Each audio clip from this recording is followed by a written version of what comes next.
네. 자, 오늘 설교는요, 로마서 강의 136번째 시간입니다. 주의 일에 자신을 돕는 자. 주의 일을 하는 게 나예요. 그죠? 그런데 나 스스로가 나를 도와야 한다. 그런 뜻입니다. 자, 어둠이 아직 남아있는 새벽의 미명이었습니다. 무덤으로 향하는 발걸음은 떨리고도 무겁습니다. 지금 막달라 마리아와 몇몇 여인들이 함께 가고 있는데요. 그들은 예수님이 지금 돌아가셔서 무덤에 지금 계시고, 그리고 그 무덤에 있는 시체가 점점 썩어갈 것이기 때문에 빨리 얼른 가서 향유라도 지금 부어서 지금 이렇게 처리를 해야 되는 그런 입장이어서 더 이상 지체하고 미룰 수도 없는 입장이었습니다. 그래서 예수님의 무덤을 향해 나아갑니다.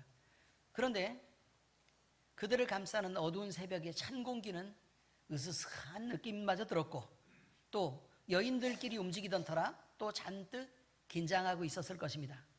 또 무덤은 큰 돌로 굳게 닫혀 있었기 때문에 누가 이 돌을 옮겨주어야 우리가 들어갈 수 있을 텐데 어떻게 하지? 라고 걱정도 많았습니다.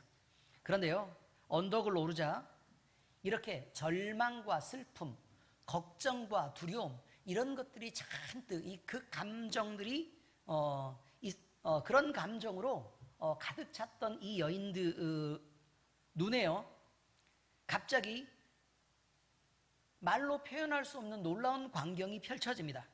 무덤은요 이미 열려 있었고, 그래서 도대체 무슨 일인가 라고 해서 달려가서 살펴보자 그 안은 텅 비어 있었습니다.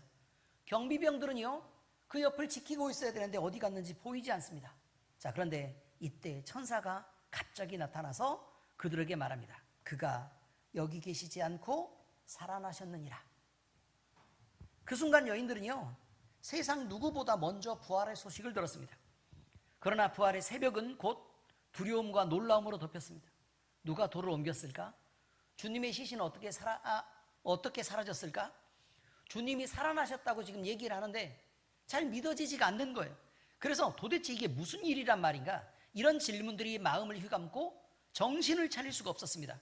그 어지러운 상황에 그들에게 주님이 나타나셨습니다. 그리고 친히 말씀하십니다. 마태복음 28장 5절 말씀입니다. 자, 같이 읽겠습니다. 시작. 천사가 여자들에게 말하여 이르되 너희는 무서워하지 말라. 십자가에 못 박히신 예수를 너희가 찾는 줄을 내가 아노라. 놀랍게도 부활의 첫 증인은요, 예수님이 그렇게 공생의 기간 동안 데리고 다녔던 제자들이 아니었습니다. 수제자 베드로도 아니었고, 주님이 많이 사랑했다고 스스로 고백했던 요한의 형제들도 아니었습니다. 그저 주님을 사랑하고 주님의 죽음으로 아파했던 연약한 여인들, 그리고 그의 몸을 장사를 치르고 또 썩는 것을 조금이라도 더 막고 싶어서 그렇게 시체를 처리하고 싶었던 그 여인들에게 주님이 먼저 나타나셨습니다.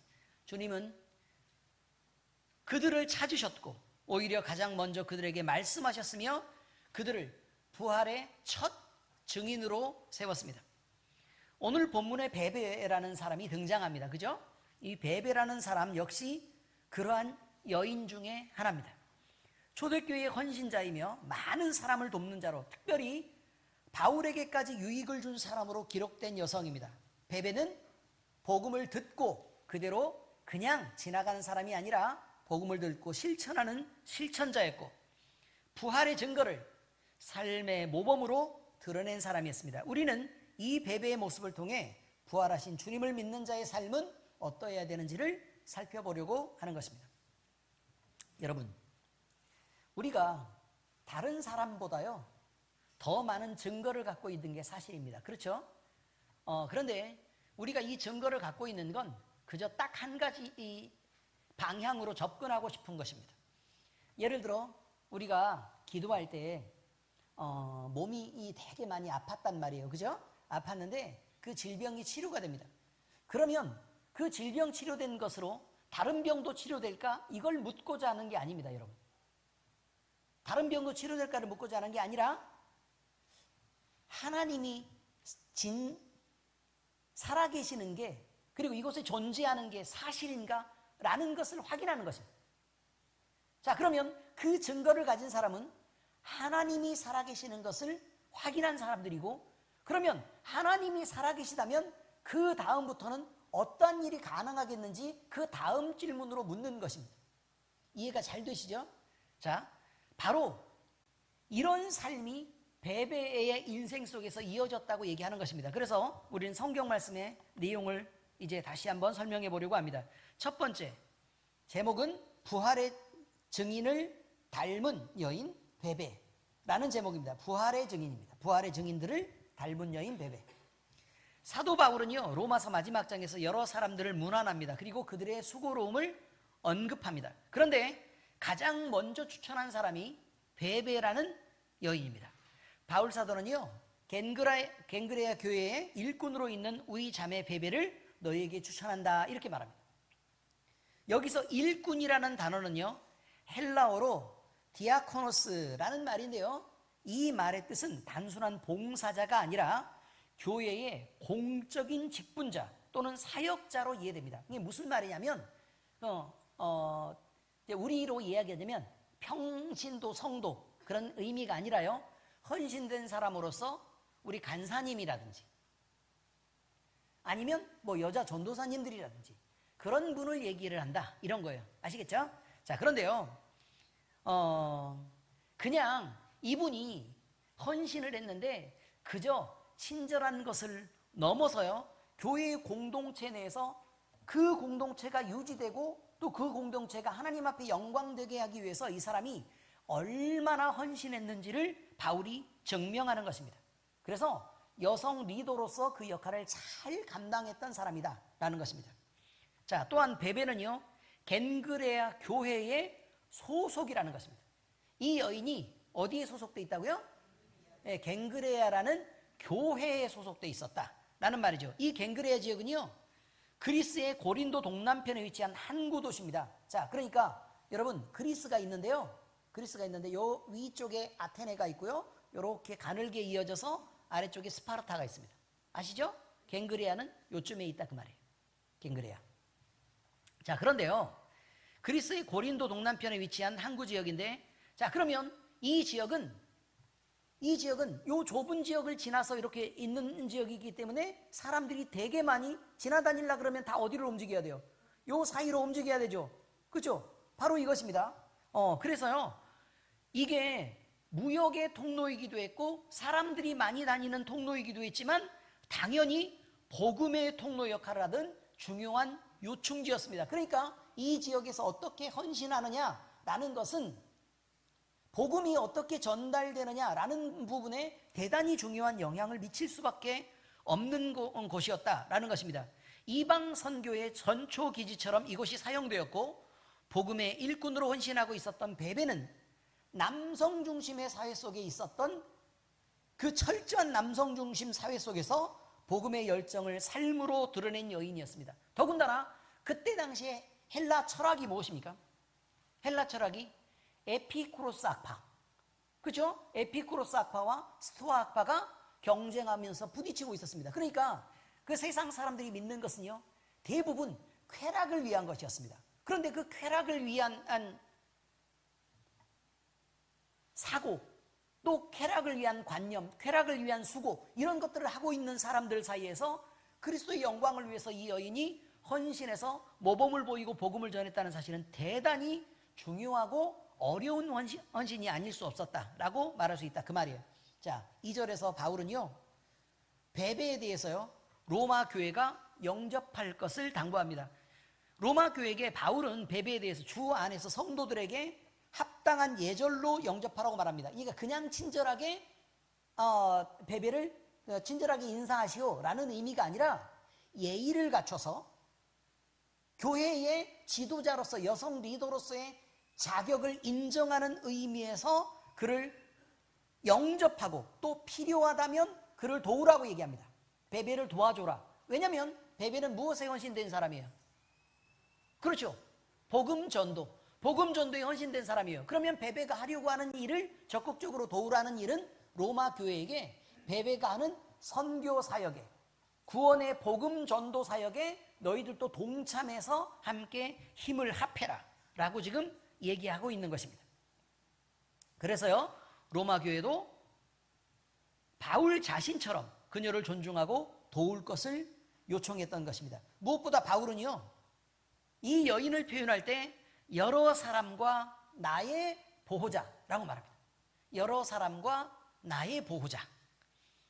자, 여기서 보호자는요, 헬라어로 프로스타티스라는 건데요, 단지 도와주는 사람 이상의 의미로 후원자, 그 다음에 안식처를 제공한 자, 그 다음에 중보적 역할을 감당한 지도자적 인물이었다라고 얘기합니다. 그러니까 바울이 활동할 때요, 사도 바울이 활동을 할 때 베베가 만들어 놓은 여러 기반 위에서 바울이 마음껏 복음을 전할 수 있게 되었다라는 의미를 얘기하고 있다, 그런 말입니다.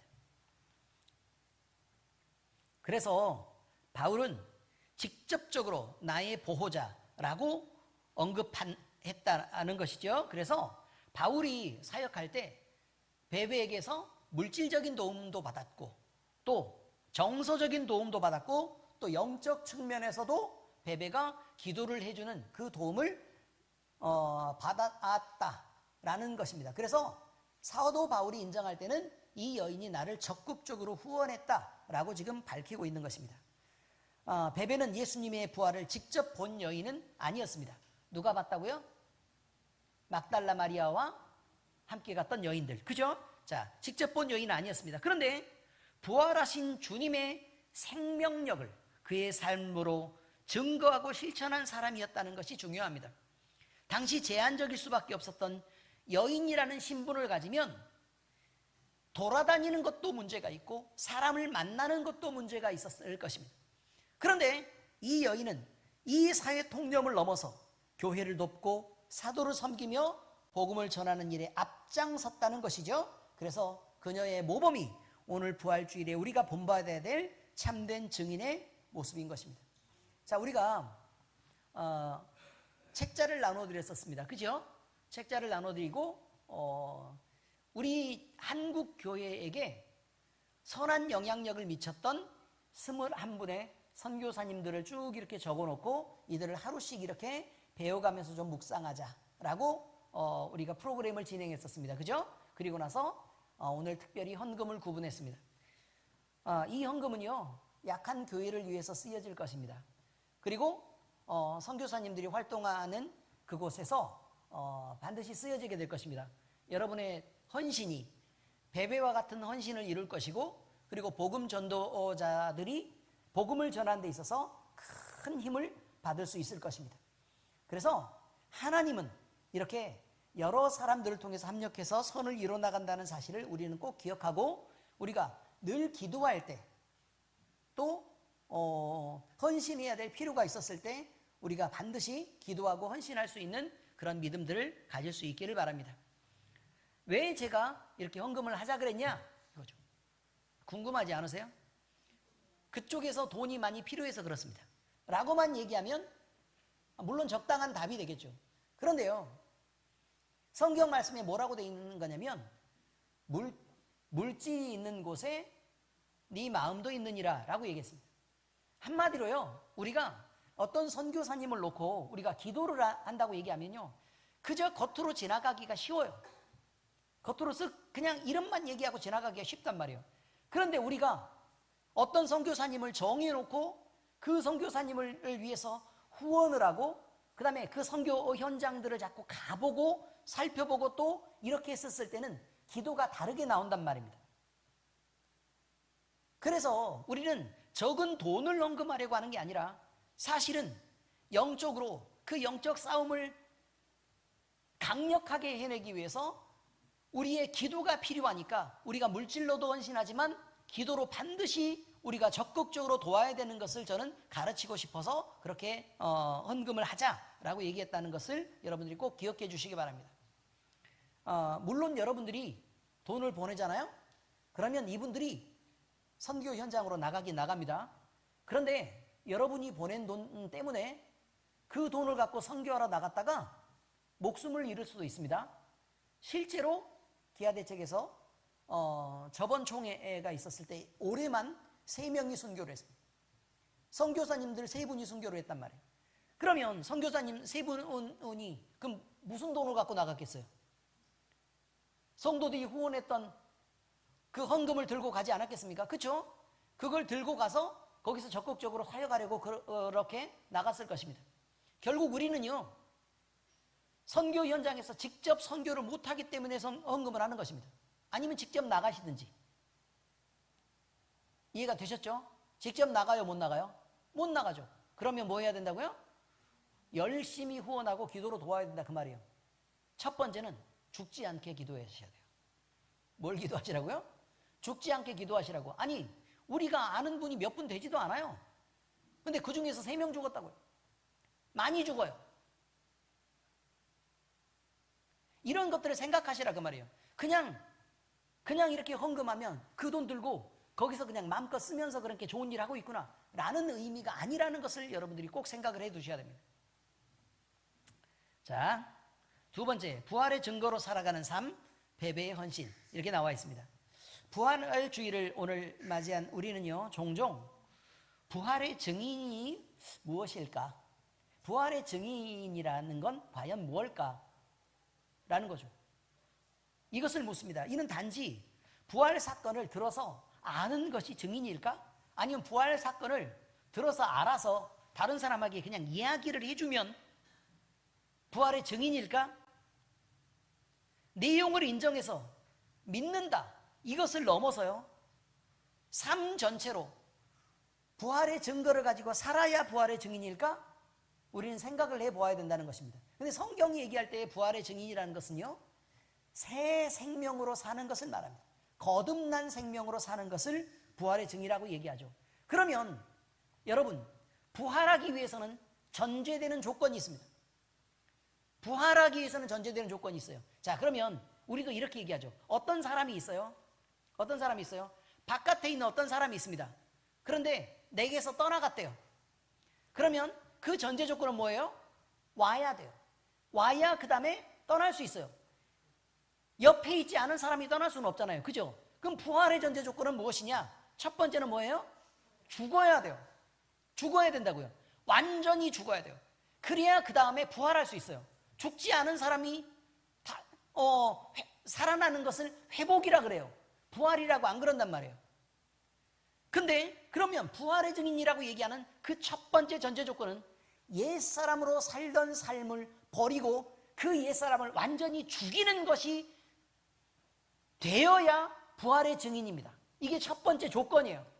아시겠어요? 자, 첫 번째는 뭐 해야 된다고요? 옛사람이 죽어야 된다는 거예요.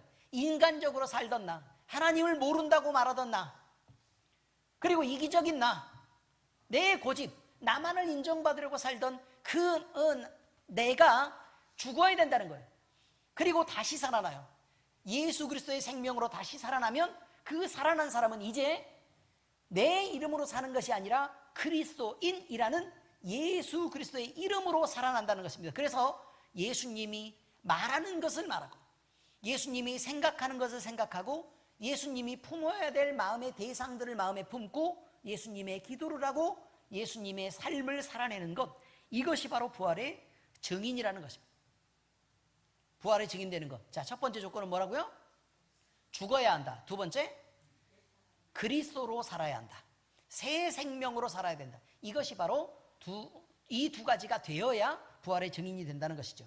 베베 역시 마찬가지입니다. 그녀는 부활의 신 주님을 직접 목격하지 못했습니다. 그러나 부활의 소식을 들었고 그것을 믿었고, 그래서 부활의 삶을 살기로 작정해서 살아 움직이는 사역을 감당했던 사람입니다. 그녀는 자신의 삶과 시간과 물질, 심지어 자신의 신분과 목숨의 위협까지 감수하면서 교회를 위해 또 복음 전도를 위해 헌신했습니다. 그녀의 이름이 이처럼 바울의 편지에서 제일 먼저 언급된 그 이유는 단지 역할 때문이 아닙니다. 그 삶이 부활의 증거가 되었기 때문입니다. 그래서 부활은 단순한 기념이 아니라 삶을 바꾸는 능력이어야 된다는 것이죠. 고린도전서 15장 58절 같이 읽겠습니다. 시작. 그러므로 내 사랑하는 형제들아, 견실하며 흔들리지 말고 항상 주의 일에 더욱 힘쓰는 자들이 되라. 이는 너희 수고가 주 안에서 헛되지 않은 줄 알미라. 바울 사도가 고린도 교회에게 한 이 말은요, 믿음 안에서 흔들리지 말고 주의 일에 더욱더 힘쓰는 자들이 되라 라고 얘기한 이것은요, 부활의 증인으로 살아라 라는 말과 같습니다.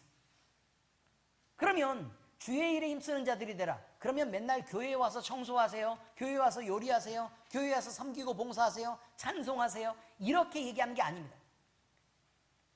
여러분의 삶 속에서 그리스도인의 삶을 살아내는 것을 말하는 것입니다. 그래서 자, 그 그리스도인의 삶은 뭐냐 이 말이죠. 구체적으로 얘기하면 이것입니다. 화가 나는 사람이 있습니다. 막 열이 받아서 막 신경질이 나서 막 분을 이기지 못하는 그런 사람이 있습니다.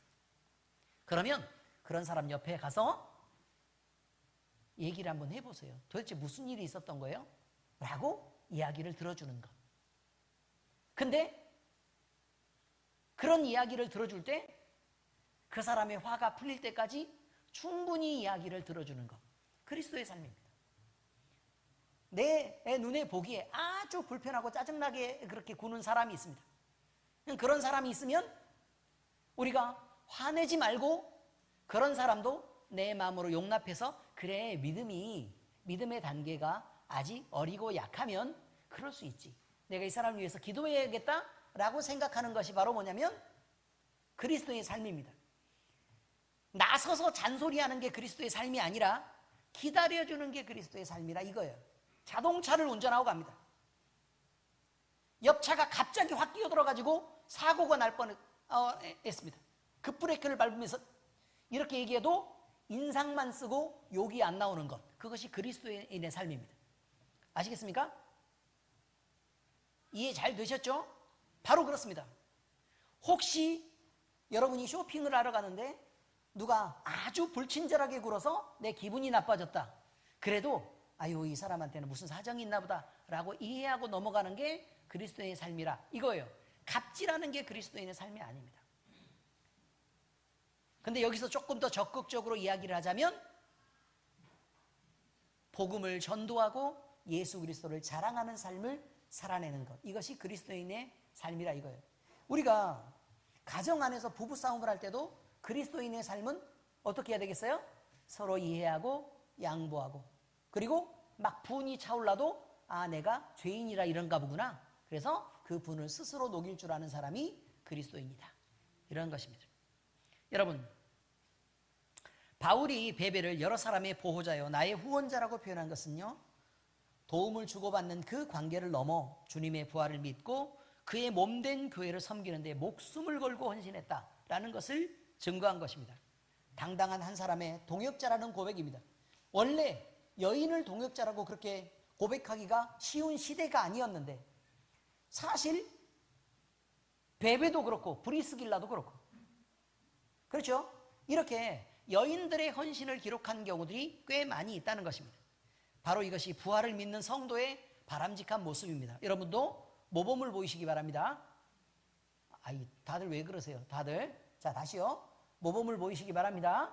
네, 우리도 그가 살아나셨다는 말을 듣고 믿는 자들입니다. 그러나 그것만으로는 부족합니다. 우리는 부활하신 주님을 전하며 섬기며 헌신하는 그 삶으로, 그 믿음을 구체적으로 우리의 행동을 통해서 세상 앞에 드러내야 됩니다. 우리의 성질머리가, 또 우리의 감정이, 우리의 생각이 부활의 증거가 되어야 된다는 것입니다.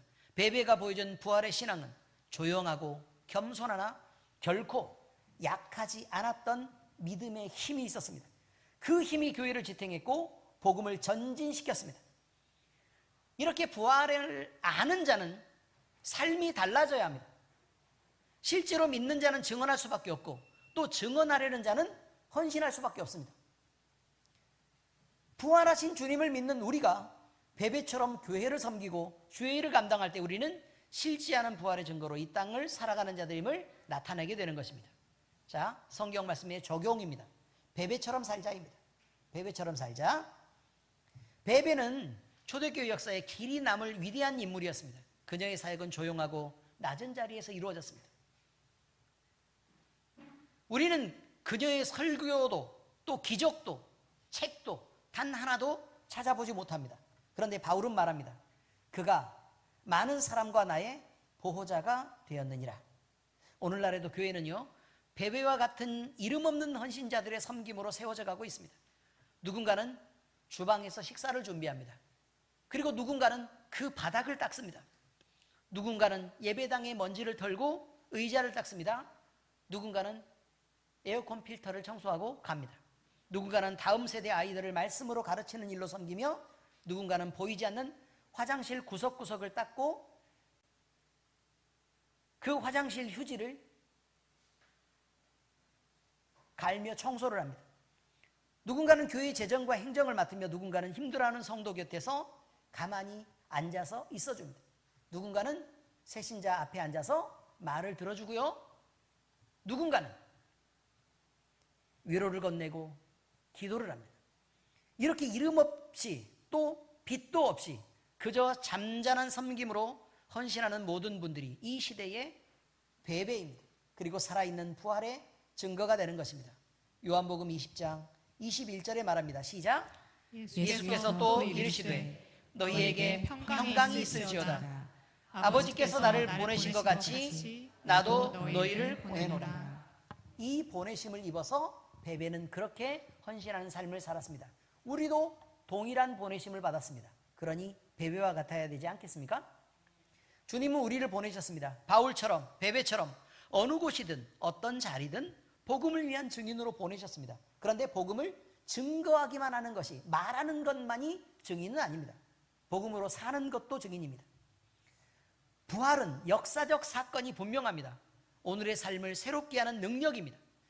그 부활을 믿는 우리는 주님의 몸된 교회를 섬기고 무너진 자를 일으키며 사랑으로 복음을 전하는 자로 그렇게 살아야 마땅할 것입니다.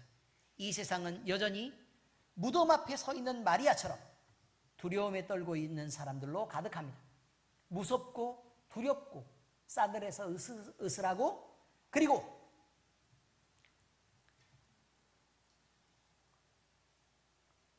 여전히 그 죽음의 공포 속에 내몰립니다. 그런데 여러분, 우리 주님이 살아나셨습니다. 그래서 우리는 주님의 살아계심을 전해야 됩니다. 그 방법은 오늘 또 베베처럼 교회를 위하여, 또 주님의 사람들을 위하여 낮은 자리에서 헌신하는 삶으로 섬기며 부활하신 주님을 증거하는 것입니다. 사랑하는 성도 여러분, 슬프고 불안하며 무섭고 두려웠으나 예수님의 무덤을 찾았던 막달라 마리아는 그 자리에서 부활하신 주님을 만났습니다. 그리고 그녀는 주님의 부르심에 따라 첫 번째 부활의 증인이 되었습니다. 베베 또한 빈 무덤을 본 적은 없지만 부활하신 주님을 삶으로 증언한 자로 그렇게 인정되었습니다. 이름 없이 빛도 없이 교회를 섬기며 사도를 돕고 성도들의 필요를 채우며 살았던 그녀의 삶은요, 오늘 우리에게 부활신앙을 보여주는 표본이 됩니다.